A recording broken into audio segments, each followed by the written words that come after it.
Perkenalkan, saya Berti Trisna Astersetu dari Prodi Pendidikan IPA 4B Universitas Sarjana Wiyata Taman Siswa. Pada kesempatan kali ini, saya akan menjelaskan tentang protein. Apa itu protein? Protein adalah sumber asam amino yang mengandung unsur-unsur C, H, O, dan N yang tidak dimiliki oleh lemak dan karbohidrat. Sebelum membahas tentang protein, perlu kita ketahui terlebih dahulu tentang asam amino. Asam amino merupakan molekul sederhana yang memiliki atom C sebagai pusat dengan keempat lengannya mengikat atom H, gugus aminah, gugus karboksil, dan rantai samping. Jenis-jenis asam amino. Yang pertama, asam amino esensial merupakan asam amino yang tidak dapat disintesis oleh tubuh dan harus diperoleh dari luar. Bisa juga diperoleh dari makanan. Contohnya seperti histidin, lisin, leusin, isoleusin, valin, dan lain-lain. Yang kedua, asam amino non-esensial merupakan asam amino yang dapat disintesis di dalam tubuh dari suplai nitrogen. Contohnya alanin, arganin, glisin, serlin, dan lain-lain. Yang ketiga, asam amino semi-esensial. Nah, asam amino ini merupakan asam amino yang pada kondisi tertentu tidak dapat dibentuk oleh tubuh.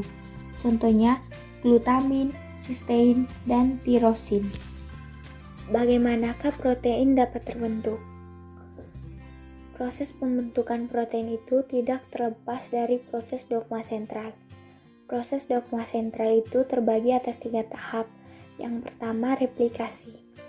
Pada tahap ini, terjadi suatu proses penggandaan atau perbanyakan rantai-rantai DNA. Pada proses transkripsi, terjadi proses perubahan DNA menjadi mRNA.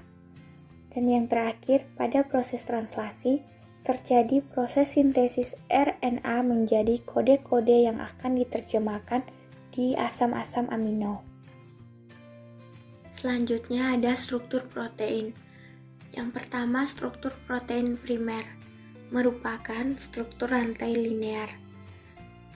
Tersusun atas asam-asam amino yang berikatan peptida, kemudian membentuk polipeptida. Yang kedua, ada struktur sekunder.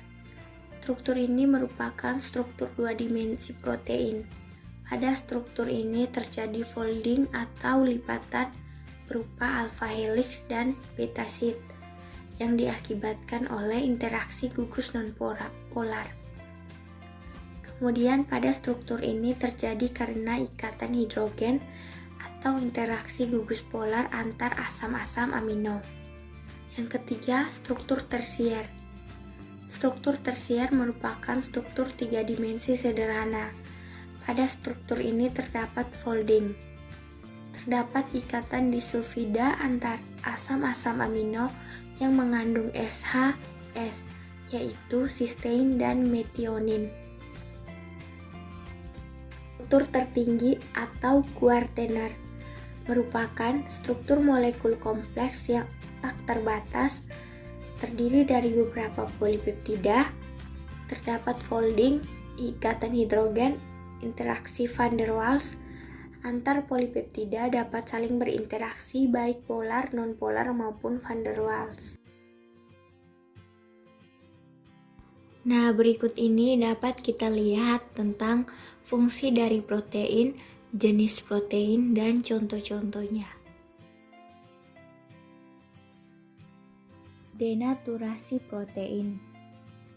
Denaturasi protein merupakan perubahan struktur protein dikarenakan adanya kerusakan atau putusnya sebagian ikatan-ikatan dalam protein yang disebabkan oleh faktor luar.